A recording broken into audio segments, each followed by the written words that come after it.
Hello. तो ये मेरी पहली वीडियो है, ठीक है। अब हम कुछ नहीं कर रहे हैं, हम कर रहे हैं एक जो टॉपिक मुझे आता है, ठीक ठाक तरीके से आता है और मैंने जो सीखा है जॉब फील्ड में माइक्रो कंक्रीट। तो सोचा कॉलेज जो स्टूडेंट होते हैं उनको तो कुछ पता नहीं होता है, जो बीटेक कर रहे होते हैं उसमें भी कुछ ज़्यादा पढ़ाया नहीं जाता। माइक्रो कंक्रीट का एक छोटा सा लाइन होती है, सेल्फ कॉम्पैक्टेड होती है और वहीं जगह पे यूज़ होती है। अब वो कैसे होती है, कहाँ कहाँ यूज़ होती है, क्या एडवांटेज हैं, क्या डिसएडवांटेजेस हैं, और कहें तो क्या कॉस्ट आती है, क्यों हम करते हैं इसको। अगर हम सीमेंट नॉर्मल कंक्रीट की जगह इसको यूज करें तो हमें क्या फ़ायदे होंगे, क्या घाटे होंगे, तो इस बारे में हम पूरा डिस्कस करेंगे आज। और धीरे धीरे हम जानेंगे कि ये है क्या।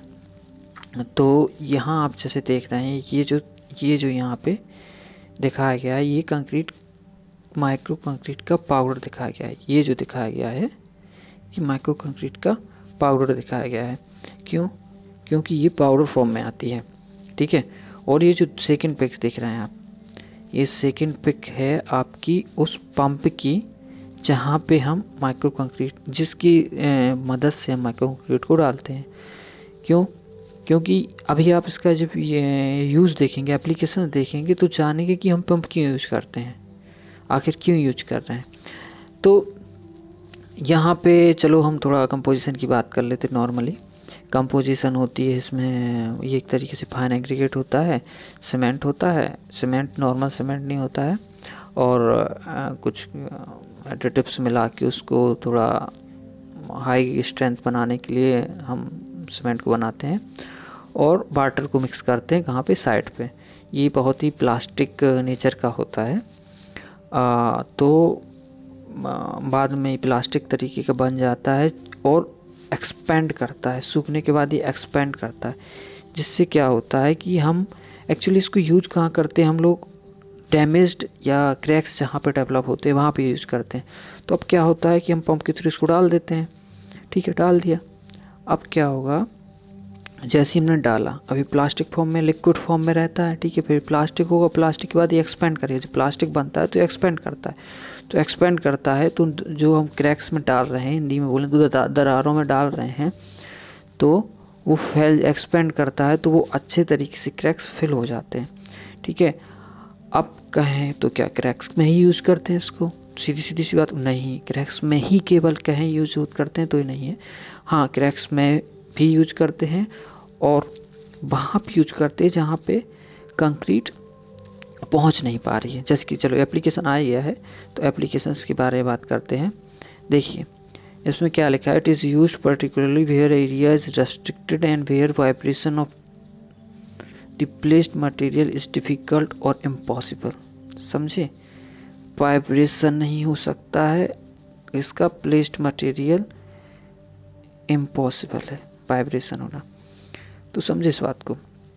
ये कह रहा है, ये बोल रहा है कि हम इसको वहाँ यूज़ करते हैं जहाँ पे जैसे कि नॉर्मल कंक्रीट नहीं पहुँच पा रही है, या जिसकी मदद से वहाँ पे हम नॉर्मल कंक्रीट तो पहुँच पा नहीं रही है और साथ साथ वहाँ हम वाइब्रेशन भी नहीं कर पा रहे हैं, तो हम लोग वहाँ पे इसको यूज करते हैं। अब कहोगे कि ऐसी कंडीशन कहाँ आती है, तो अभी मैंने काम करवा रहा था एक जगह पे, ब्रिज का काम करवा रहा था, आर्च ब्रिज थी, तो उसके ऊपर भी आर्च थी और हम उसके नीचे एक आर्च बना रहे थे। कैसे, देखो थोड़ा हम तो आपको फिगर बन के बनाते हैं।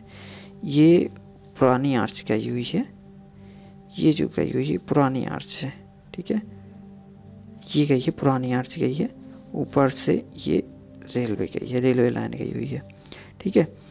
अब यहाँ पे आप देखेंगे कि ये जो आर्च गई है, अब इसमें आ गए थे क्रैक्स, डेवलप हो गए थे, तो हमने क्या किया, इसका रीबिल्डिंग किया। रीबिल्डिंग करके हमने क्या किया कि इसके नीचे एक और आर्च फॉर्म की, किसकी, कंक्रीट की। अब इसमें आर्च फॉर्म की, तो अब आप गौर करेंगे कि यहाँ तो कंक्रीट टल गई, यहाँ तो कंक्रीट चली गई। क्यों? डायरेक्ट ऊपर से डाल दी, ऊपर फर्मा लगाए, ये शटरिंग लगाई और डाल दिया। लेकिन जो ये वाला पोर्शन है, ये वाले पोर्शन में कंक्रीट गई नहीं, तो इस वाले पोर्शन में हमने क्या किया, कंक्रीट तो जा रही थी लेकिन अंदर तक नहीं जाए, क्योंकि इसकी जो लेंथ थी वो 6 मीटर थी, तो अब थोड़ी बहुत चलेगी लेकिन ऊपर वाला एरिया तब भी खाली रहा। क्यों? ये सर्कुलर पोर्शन में थी। इस तरीके से सर्कुलर पोर्शन रहेगा और कंक्रीट जो रहेगी हॉरिजॉन्टल रहेगी, तो ये वाला पोर्शन रह गया। तो यहाँ पे हम लोगों ने माइक्रो कंक्रीट यूज की। तो अब और नीचे से शटरिंग लगी हुई थी तो वाइब्रेशन भी नहीं दे पा रहे थे, तो इस वजह से हमें माइक्रो कंक्रीटिंग यूज करनी पड़ी। होप समझ में आ गया होगा, नहीं आया होगा धीरे धीरे सब समझ में आ जाएगा। और देखो, repair of damaged RCC element like slabs, beams, wall columns etcetera. तो क्या होता है, कभी कभार डैमेज हो जाते हैं। अब डैमेज हो जाएंगे तो वहाँ तो डैमेज होते हैं तो थोड़े बहुत क्रैक्स आते हैं, ठीक है, या इतने थोड़ी बहुत मोटाई हो जाएगी, इतनी मोटाई होगी, मान लो कि ये है तुम्हारा बीम है, ये कॉलम है तुम्हारा, हो जाइए ये है आपका कॉलम मान लीजिए। अब इसमें क्रैक्स आ गए, ये आ गए क्रैक्स, ठीक है, अब इतने मोटे आ गए मान लो, तो अब इसमें तो कंक्रीट जाएगी नहीं, और जाएगी तो क्या डालेंगे, तुम डाल पाओगे इसको? तो हम क्या करते हैं, लिक्विड फॉर्म में माइक्रो कंक्रीटिंग डाल देते हैं। माइक्रो कंक्रीट से क्या होता है, ये जाएगी प्लास्टिक फॉर्म, जैसी प्लास्टिक स्टेट में आएगी, एक्सपेंड करेगी तो क्रैक्स आराम से फिल हो जाएंगे। और ये मत समझना कि ये इसमें सैंड है, मतलब कि फाइन एग्रीगेट है और सीमेंट है तो स्ट्रेंथ इस मोटार की तरफ, नहीं, ये गलती से मत समझ लेना, इसकी स्ट्रेंथ बहुत ज़्यादा होती है, अभी आपको बताएंगे हम। ये समझ लीजिए इसकी स्ट्रेंथ M50 तक पहुंच जाती है 28 दिन के करीब, अगर इसकी सही तरीके से क्यूरिंग व प्लेसमेंट किया जाए और वाटर का सही मात्रा में रखा जाए तो। अब देखिए एडवांटेजेस, भाई एडवांटेज की बात कर रहे हैं। Pumped and pour restricted locations पे हम इसको पंप कर सकते हैं और वहाँ पे पोर कर सकते हैं। सेल्फ कॉम्पैक्टेड है, इसको कॉम्पैक्शन की ज़रूरत नहीं होती, क्यों? ये लिक्विड के फॉर्म में होता है, ठीक है, तो ये जाता है और खुद एक्सपेंड हो जाता है, तो इसको तुम्हारी कॉम्पैक्शन की ज़रूरत नहीं होती है।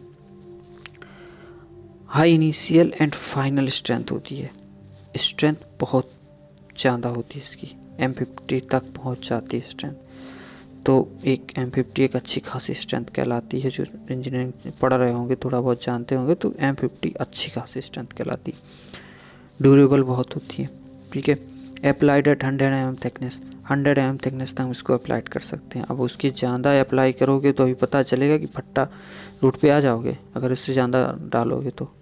इससे ज़्यादा 100 mm में ही कॉन्ट्रैक्टर को पसीना आ जाता है, रोना आ जाता है, देखोगे क्यों, ये बताएंगे। रैपिड गेन ऑफ स्ट्रेंथ बहुत तेज़ी से रैपिड होती है, क्यों? क्योंकि अभी आगे ही पढ़ोगे, बता देता हूँ अभी कि इसका इनिशियल सेटिंग टाइम होता है वो 4 आवर होता है, ठीक है। हमारे नॉर्मल सीमेंट का कितना होता है, 30 मिनट, ठीक है, सीमेंट का 30 मिनट होता है। कंक्रीट का 1 डे तक जा सकता है, 12 घंटे तक जा सकता है, ठीक है। और इसका होता है 4 आवर होता है इनिशियल सेटिंग टाइम, और फाइनल सेटिंग टाइम होता है कितना, 8 आवर। तो 4 आवर से 8 आवर में ये स्ट्रेंथ गेन ये सेट हो जाती है, समझ रहे हो, और बहुत तेज़ी से स्ट्रेंथ गेन करती है। अभी देखोगे कितनी जल्दी से स्ट्रेंथ गेन करेगी, सब्र करो। ये देखिए, ये जो देख रहे हैं ये इसकी टेस्टिंग हो रही है, ये फाइनल ऐसा ब्लॉक बन जाता है, इस तरीके से दिखता है जब हम इसको यूज करते हैं। अप्लाइड करके जब इसका ब्लॉक बनाएंगे तो कुछ इस तरीके से दिखेगा। ये देखो इस तरीके से पानी की तरफ फैल जाता है, लेकिन हम इसको यूज़ इस तरीके से वहीं कर सकते हैं जहाँ हमें सुटेबल हो, कि ऊपर से देखो ये ऊपर से डाल रहा है, आराम से डाल लिया। लेकिन ज़्यादातर रेस्ट्रिक्टेड एरियाज़ में होता है जहाँ पे हमारा कुछ पहुँचता ही नहीं है हाथ तक, तो दूर की बात है, इसलिए पंप पाइप टाइप का होता है, 20 mm से 40 mm तक के पाइप होते हैं, उनको हम इंसर्ट करते हैं और पंप के थ्रू डालते हैं, जो कि पंप हमने दिखाया था, आपको फिर से दिखाते रहे। ये होते हैं पंप, वो ये पंप है, यहाँ पे मिक्स, यहाँ पे ये मिक्स हो रहा है, ये मिक्स होकर इसमें पोर हो रही है, और पोर होने के बाद यहाँ से कंक्रीट जा रही है, ठीक है। चलिए अब ये देखो इस तरीके से इतने लिक्विड फॉर्म में होती है, ठीक है। हाउ टू अप्लाई, तो ये तो लगभग सब पता है, धीरे धीरे हम समझते हैं। हाउ टू अप्लाई सरफेस को क्लीन करो, ठीक है, डस्ट या ऑयल पेंट हो जो उसको हटाओ, ठीक है, साफ़ कर दो सीधी तरीके से। रिमूव कोरोजन फ्रॉम स्टील, हाँ स्टील से कोरोजन को साफ़ कर दो, हटा दो, कोई नहीं हटाता है लेकिन हटा दो तो बढ़िया रहे, ठीक है। हटाया उसको, कोरोजन को, जो कोरोडेड स्टील है उसको साफ़ कर दो, ठीक है। स्क्रैप करके भी कर सकते, क्लीन कर सकते, किसी भी तरीके से उसको क्लीन कर दो। क्यों? वाटर कांटेक्ट में आने वाली है भी कुछ टाइम में।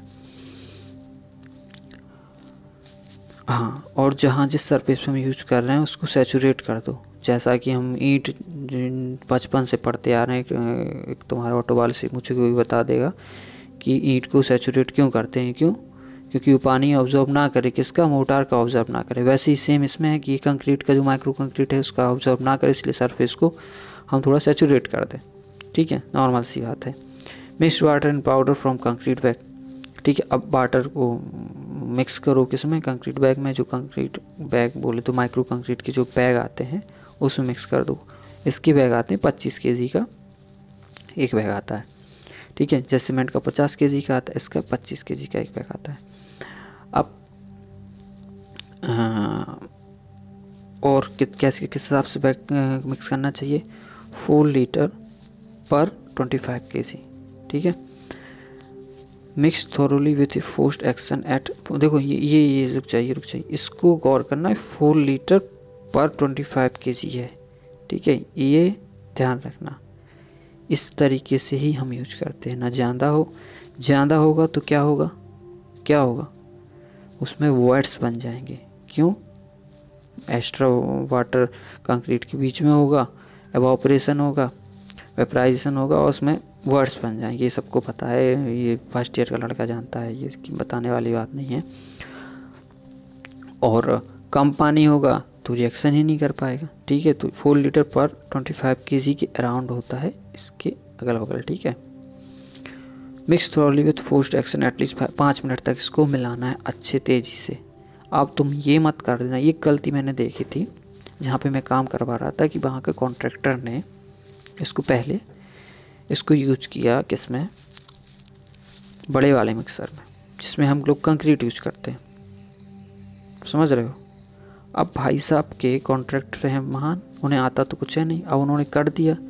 अब ये नहीं पड़ा कि माइक्रो कंक्रीट यूज करनी, उसके बारे में पता है नहीं। अब उसमें लिखा हुआ है फोर्स्ड एक्शन का मतलब समझते हो कि उसमें तुम कभी उसको देखी हो, वो फोर्स्ड एक्शन होता है, धीरे धीरे घूमता है, आराम से कछुआ की चाल से घूमता है, वो कंक्रीट का वो होता है, ठीक है।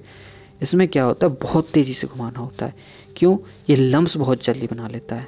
क्यों? क्योंकि सीमेंट होता है, सीमेंट जैसी पानी कांटेक्ट में आता है ये खोने की कोशिश करता है और लम्स बन जाते हैं।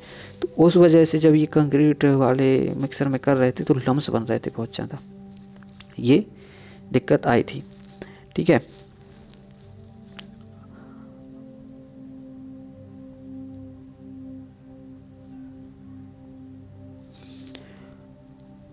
तो 5 मिनट तक इसको बहुत तेज़ी से घुमाना है। अब तुम क्या करो, कैसे तेज़ी से, किस हिसाब से तेज़ी से? तो देखो यहाँ पे आपको जब दिखाई थी पिक्चर्स, इसमें देख रहे होगे ये मिक्सर है, तो इसमें क्या लगी हुई? मशीन लगी हुई है, क्या? मिक्सर लगा हुआ ऊपर। तो ये बहुत तेज़ घूमता है, जैसे इसको डालोगे बहुत तेज़ घूमता है और इसको मिक्स करता है, इसमें पोर कर देता है। तो इसको 5 मिनट तक घुमाना है। स्पीड का हमको इतना जानकारी नहीं, कितनी स्पीड रखनी चाहिए और उसमें सेट होती है, ठीक है। और देखो, pour and pump the mixed micro water tight shuttering. Water tight shuttering में हमको वाटर टाइट शटरिंग देनी पड़ेगी इसको। क्यों? वाटर जैसा ही होता है, वाटर टाइट नहीं होगी तो पूरी फैल जाएगी, बर्बाद हो जाएगा। क्यों बर्बाद होगा ये पता चलेगा, बताएंगे भी क्यों बर्बाद होगा।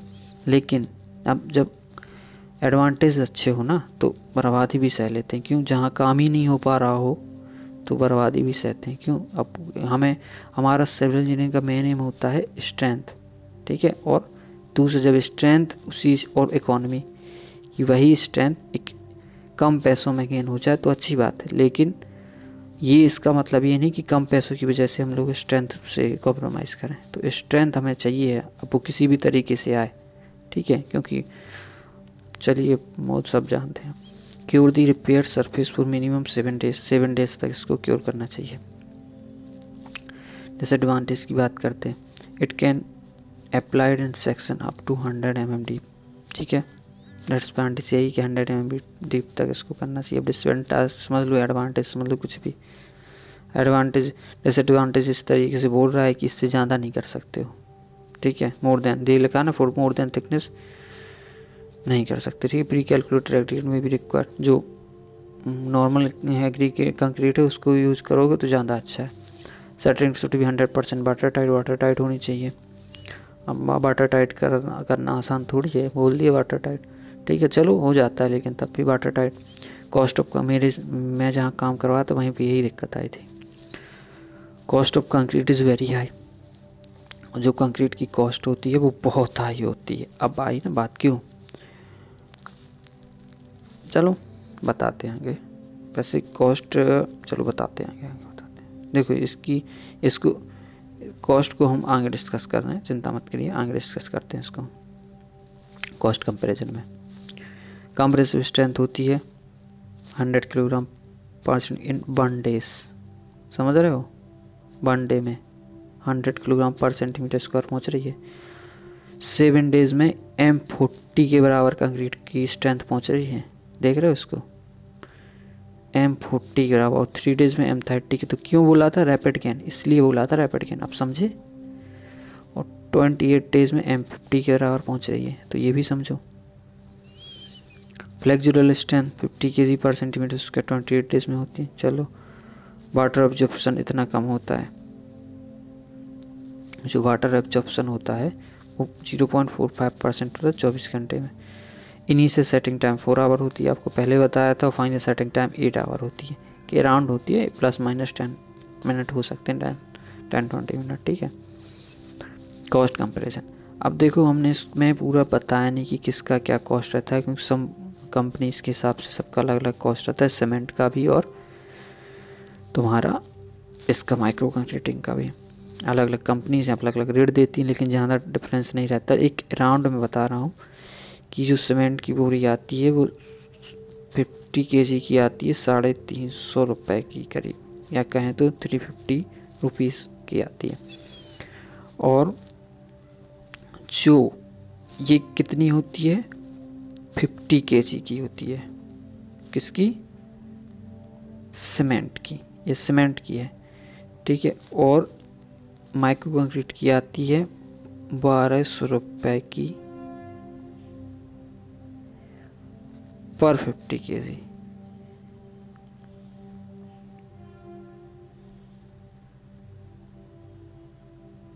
पर 50 kg आती है 1200 रुपये की।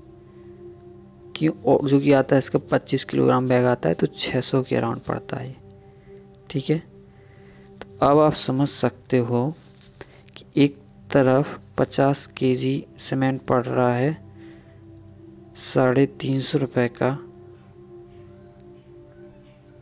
एक तरफ जो 50 kg सीमेंट पड़ रहा है एक तरफ 50 kg सीमेंट पड़ रहा है 350 रुपये का, 350 रुपीज़ का। वही 50 kg ये माइक्रो कंक्रीट पड़ रही है 1200 रुपये की। तुम कहोगे ठीक है चल जाएगा, 1200 रुपये है, 4 गुना महंगा है, लेकिन हमारा काम तो कर रहा है। सही बात है, काम कर रहा है, अच्छी बात है, यही तुमको चाहिए था, स्ट्रेंथ चाहिए थी, किसी भी तरीके से काम करे। लेकिन अभी भी तुम ये मत समझो कि ये केवल इतना ही है। 350 ये सीमेंट की कीमत है। आप जानते हैं सीमेंट सबसे महंगा होता है। जब सीमेंट को हम कंक्रीट को जब यूज करते हैं तो कंक्रीट में केवल सीमेंट नहीं होता, ध्यान दीजिए। कंक्रीट में कोर्स एग्रीगेट भी होता है, फाइन एग्रीगेट भी होता है, और ये मेन रूप से होते हैं, कोर्स एग्रीगेट, फाइन एग्रीगेट और सीमेंट होता है, ठीक है, वाटर।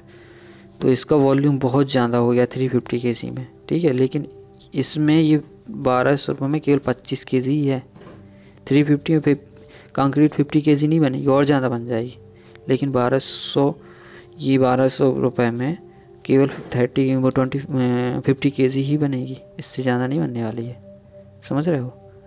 तो ये डायरेक्ट सीधा का सीधा यूज हो रहा है, पानी में डालो यूज करो इसको। तो तुम कंक्रीट में फाइन एग्रीगेट, कोर्स एग्रीगेट डालोगे फिर यूज करोगे। तो मैं आपको ये नहीं कह रहा कि मत यूज करो, लेकिन ये भी मत समझो कि चलो इसकी स्ट्रेंथ ज़्यादा होती है, आराम पानी जैसा बहता है, कहीं भी यूज कर सकते हैं, वर्कबिलिटी हमको ज़्यादा मिलती है, यूज कर लें। तो ऐसा सब जगह नहीं यूज कर सकते, इसको वहीं यूज करोगे जहाँ हमें स्ट्रेंथ के साथ कॉम्प्रोमाइज़ नहीं कर सकते हैं, जहाँ पे हम वो जो हमने एप्लीकेशन बताए थे, जहाँ पे कंक्रीट नहीं पहुँच पा रही, वाइब्रेटर अलाउड नहीं कर पा रहे हैं, तो जहाँ ज़रूरत पड़ती है वहाँ पे हमको ये यूज करना पड़ता है। ठीक है, चलिए पहली क्लास थी मेरी, पता नहीं कुछ समझ आया कि नहीं आया, लेकिन अगर आपको सही लगी तो आगे बताना, थम्स अप देना, और अच्छे अच्छे टॉपिक लेके आएंगे, को आता है ऐसा नहीं है। ठीक है, okay, thank you. Last slide जो लास्ट की होती है थैंक यू की होती है। चलो बाय बाय।